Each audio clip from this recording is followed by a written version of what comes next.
우리 옆 사람과 이렇게 인사하겠습니다. 감기 조심하세요. 날씨가 다시 많이 추워지고 그런데요. 예, 건강 유의하시기를 주님의 이름으로 축원드립니다. 순종의 동산이란 제목으로 말씀 전하도록 하겠습니다. 오늘 본문 1절 말씀을 보니까요. 예수님께서 말씀을 마치신 후에요. 제자들과 함께 기드론 시내 건너편 동산으로 가셨습니다. 기드론이란 지역은 구속사적으로 굉장히 중요한 곳입니다. 이 명칭은 어둡고 침울하다는 뜻을 가지고 있는데요. 성전으로부터 흘러내려온 희생 제물의 피가 기드론 시내로 유입되는 것을 뜻합니다. 그래서 희생 제물의 피로 얼룩진 기드론 시내를 예수님이 어린 양이 친히 되셔서 그곳을 직접 건너가신 것입니다.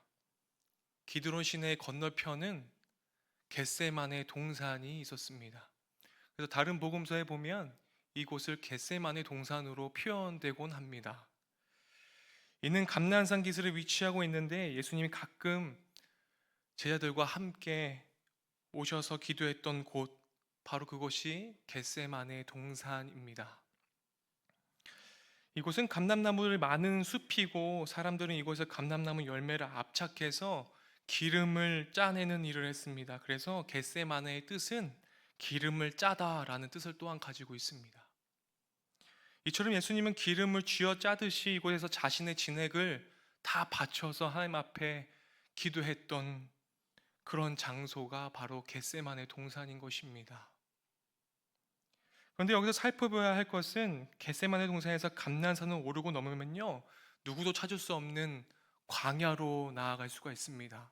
그래서 사무엘하 말씀에 보면은 다윗이 압살롬을 피하여서 감람산 너머에 있는 것을 지나 광야로 나아갔던 것을 우리가 보게 됩니다. 그래서 감람산을 넘어서 광야로 도망갔었던 그런 다윗의 모습을 우리가 볼 수 있는데요. 이와 같이 이 동산에서 멈추지 않고 감난산을 오르고 넘으면 우리 예수님도 십자가의 고통을 피할 기회가 있었습니다. 사실 예수님의 십자가의 고통이 너무도 컸기 때문에 마가복음 14장 36절에 이렇게 되어 있지요. 이 잔을 내게서 옮겨달라고 거기서 기도하셨습니다. 그러나 예수님은 나의 원대로가 아니라 아버지의 원대로 해달라고 하시면서 자신의 뜻이 아닌 하나님의 뜻이 이루어지도록 기도했습니다. 예수님이 기도하셨고 피하고 싶었지만 피하지 않고 멈추셨던 겟세마네 동산이 상징하는 것은 여러분 무엇일까요? 이 특징을 세 가지로 정리해 보면 이렇습니다. 첫째는 피하고 싶지만 피할 수 없는 곳입니다. 둘째는 예수님의 기도처럼 나의 뜻이 아닌 하나님의 뜻으로 관철시키는 곳입니다. 셋째는 예수님이 십자가를 지기 위해 붙잡히시려는 결단처럼 이곳은 하나님의 뜻을 실천하는 곳입니다. 우리의 순종의 동산은 어디입니까? 피하고 싶지만 피할 수 없는 곳.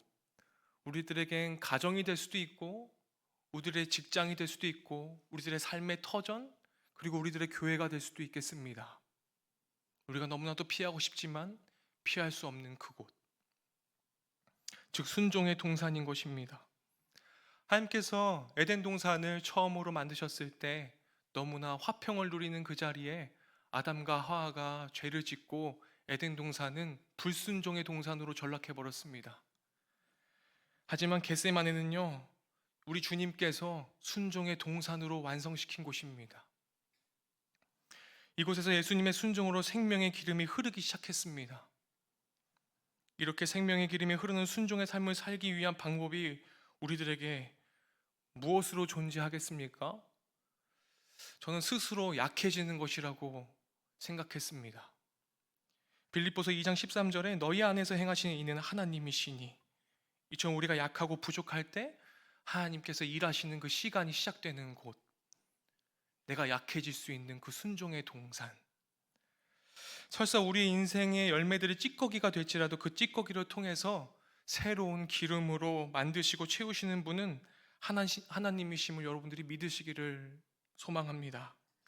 순종의 삶이란 예수님의 생명을 믿고 거기에 동참하겠다는 의도적인 선택이 우리들에게 주어집니다.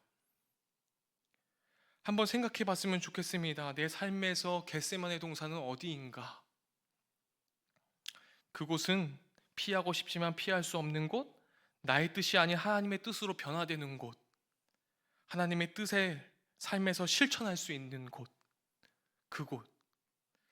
하나님이 허락하신 겟세마네 동산에서 나의 순종으로 생명의 기름처럼 흘러가는 삶이 되기를 간절히 원합니다. 제 친구 중에요, 학교 교사를 그만두고 공인중개사를 시작한 친구가 있었습니다. 왜 그랬냐고 물어봤더니 너무 힘들다라는 거예요.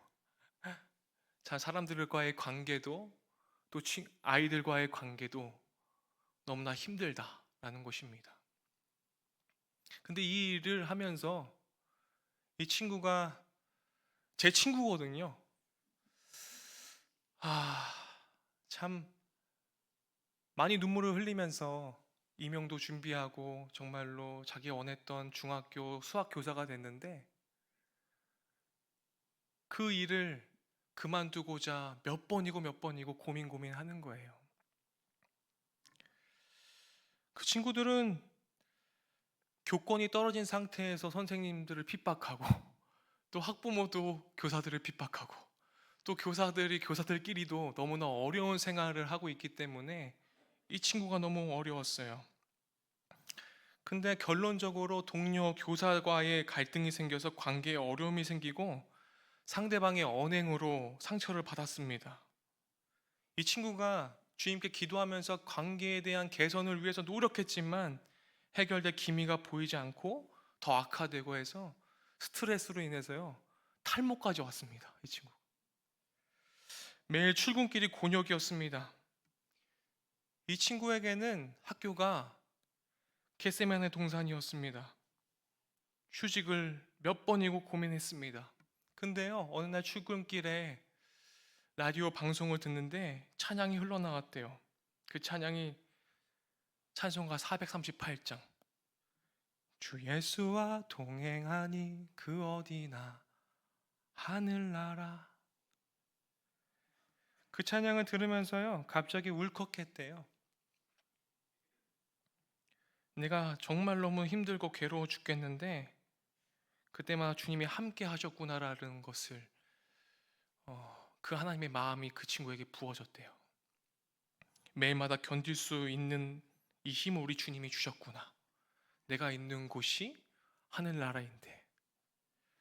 그 생각을 하면서 찬양을 부르며 많은 위로를 받았고 오히려 상대방 교사를 미워하고 싫어했지 그를 위해 기도하지 않았던 것을 깨닫고 회개했다고 합니다. 그를 위한 기도를 시작하니까요 그의 언행에 상처를 받기보다 그 상대방을 긍휼히 여기는 마음을 가지게 되었다고 합니다. 내가 어디에 있든지 누구를 만나든지 주님과 동행하는 하늘나라라는 생각을 하게 되니까 그 문제에서 자유로워졌대요. 훗날 상대방과의 관계도 개선이 되었다고 합니다.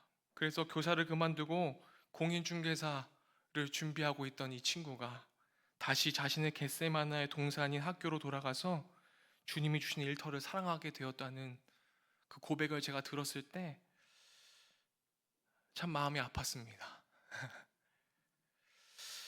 여러분, 겟세마네 동산, 우리들의 삶의 터전은 외로운 곳은 아닌 것 같습니다. 하나님이 함께 하시는 곳이고 하나님의 뜻을 이루는 장소인 것을 우리가 잊어버릴 때가 너무나 많은 것 같아요.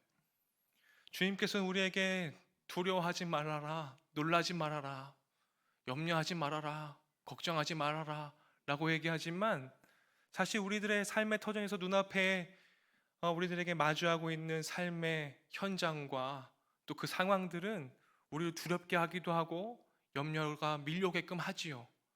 근데 우리 주님께서 분명히 말씀하셨잖아요. 두려워하지 말라고, 염려하지 말라고. 그런데 우리가 두려워하는 그 원인의 근원은 무엇입니까? 우리 주님이 우리와 함께 하신다는 것을 까먹기 때문에 그렇습니다. 우리는 우리의 두려움의 근원이 우리 눈앞에 펼쳐지는 상황 때문이라고 생각할 때가 너무나 많은 것 같아요. 그렇지만 우리들의 두려움의 그 근원은 사실 하나님의 말씀을 기억하지 못하면서 나오는 것이 아닐까 생각해 보게 됩니다. 우리 주님이 분명히 우리와 함께 하신다고 약속하셨잖아요. 그죠? 3, 4절에 보니까요, 유다가 사람들을 데리고 왔습니다. 그들은 등과 횃불과 무기를 가졌어요.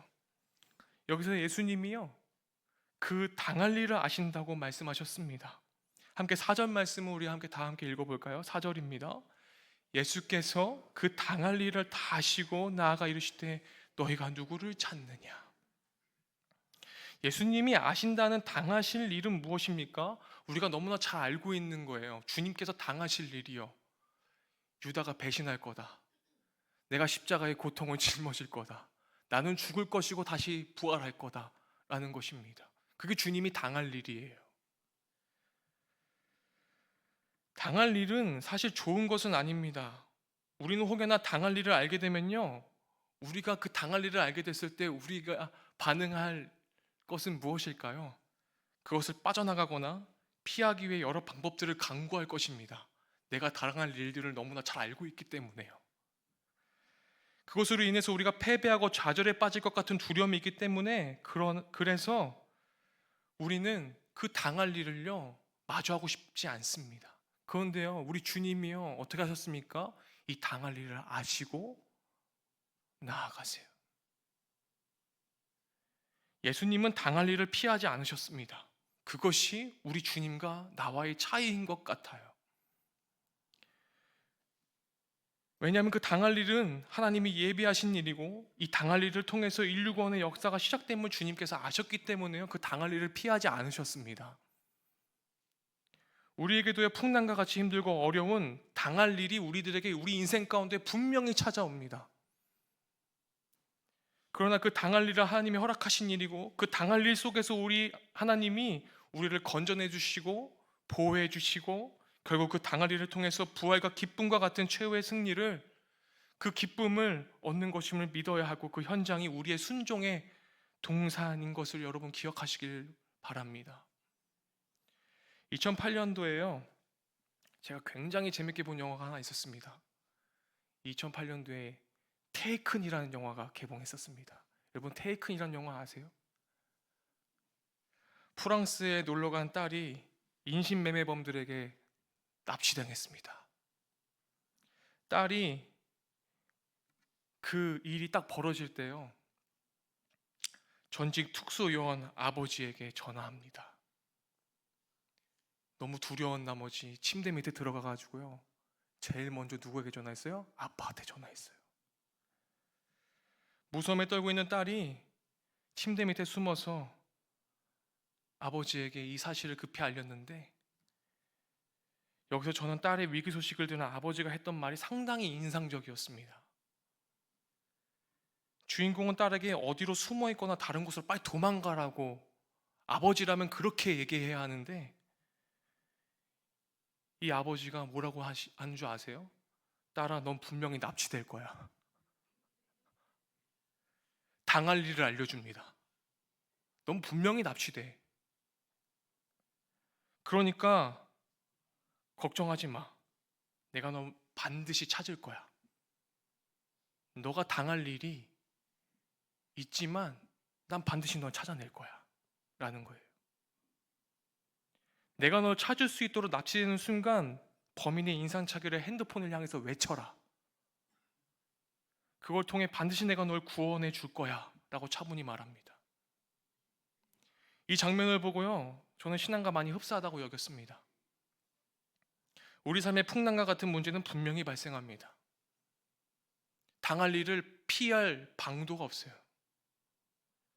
우리는 그 문제를 피하길 원해요. 그런데 그런 상황에서 하나님이 우리에게 요구하시는 것은 다름 아닌 하나님을 절대적으로 의지하고 간구하는 것입니다. 그 딸이 아버지를 향해서, 그 핸드폰을 향해서 외쳤던 것처럼, 주님은 나의 피난처시여 나의 요새시여 내가 의뢰하는 하나님이라, 내가 올무에서 심한 전염병에서 너를 건질 것이야 라고 말씀하신 그 주님의 말씀이, 우리의 삶에 문제가 생길 때 그 말씀이 무시되지는 않는가, 우리가 돌이켜볼 생각이 있어야 될 것입니다. 우리는 두려워하거나 걱정하지 말고 나를 문제에서 분명히 건지시고 해결하여 주실 주님의 말씀을 붙들고 살아가야 합니다. 그 당할 일을 앞두고 있는 우리 주님께서요, 6절 말씀에요, 이렇게 말씀하세요. 자신을 잡으러 온 사람들에게 너희들을 찾는 사람이 내가 그다 라고 말씀하십니다. 그런데 그 말을 듣자마자요, 그들이 물러가서 땅에 엎드려졌다라고 성경은 얘기합니다. 이는 쉽게 말해서요, 예수님의 말 한마디를 듣고요, 그 사람들이, 잡으러 온 사람들이 뒷걸음질을 치다가요 엎어졌다라는 거예요. 이유가 무엇입니까? 예수님의 그 압도되는 권위 때문에 그러지 않았나 저는 생각합니다. 여기서 우리가 생각해 봐야 할 것이 있어요. 내가 그니라 라고 말한 그 예수님의 그 음성에 제자들은요 넘어지지 않았는데 예수님의 적대자들은 넘어졌다는 사실입니다. 내가 그니라라는 말은 어려움에 처한 상황에 들릴 때 힘이 되고 위로가 되는 말씀이지만 예수님을 대적하는 이들에게는요 그 말이 두려움으로 들릴 것입니다.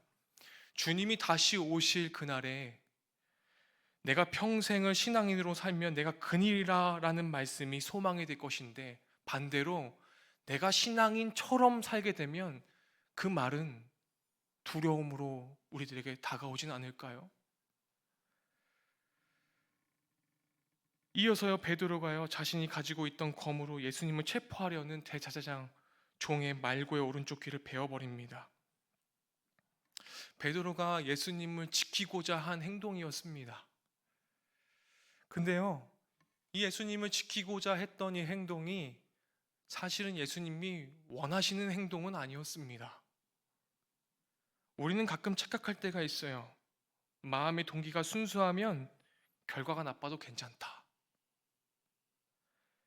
사실 저는 이것은 틀린 말이라고 생각합니다. 만약 누군가를 돕기 위해 물건을 훔쳤으니까 정상 참작해줘야 한다는 것처럼 모순된 것이죠. 마찬가지로 우리는 신앙생활을 하면서 하나님을 위해서라는 명목 아래 다른 이들에게 민폐를 줄 때도 있습니다. 하나님은 질서의 하나님이시잖아요. 그래서 우리는 분별 있는 신앙생활을 해야 합니다. 베드로처럼 우리의 삶에서 칼을 뽑고 내가 원하는 대로 휘두르고 싶을 때가 우리도 종종 있는 것 같아요. 그 칼은 인간적인 생각인데 그것들을 쫓은 나머지 우리는 분노와 욕구를 순간적으로 해소할 수 있겠지만 그것이 하나님의 뜻은 분명히 아닌 것을 발견하게 됩니다. 주님은 베드로에게 칼을 도로 집어 넣으라고 하십니다. 그리고 오늘 우리에게도 말씀하시는 것 같아요. 가정에서, 직장에서, 교회에서, 너의 삶의 자리에서 너의 감정대로 휘두르고 있는 칼은 무엇이냐? 그것을 집어넣어라. 그것을 도로 집어넣어라. 내가 휘두르고 있는 칼은 무엇인지, 그 칼로 인해 많은 사람을 베고 상처 주지는 않았는지 돌이키게 되어집니다. 그 칼을 집어넣기 위한 노력은 무엇인지 생각해 보게 됩니다. 이어서요, 오늘 본문 말씀 12절을 보니까요, 붙잡힌 예수님은 대제사장 안나스의 집으로 끌려가셨습니다. 당시 실질적 영향력을 행사한 사람이었습니다. 그는 경건하지 못한 인물이었고 하나님의 계획과 목적에 대해서 무지한 자였습니다. 그런데요, 14절에요, 우리가 같이 한번 읽어볼까요? 14절 말씀입니다. 가야바는 유대인들에게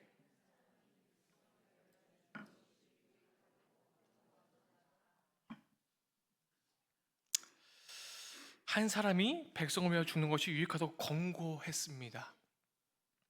이는 자신들의 유익을 위해서 예수님을 처형해야 한다며 권고, 즉 의논을 합니다.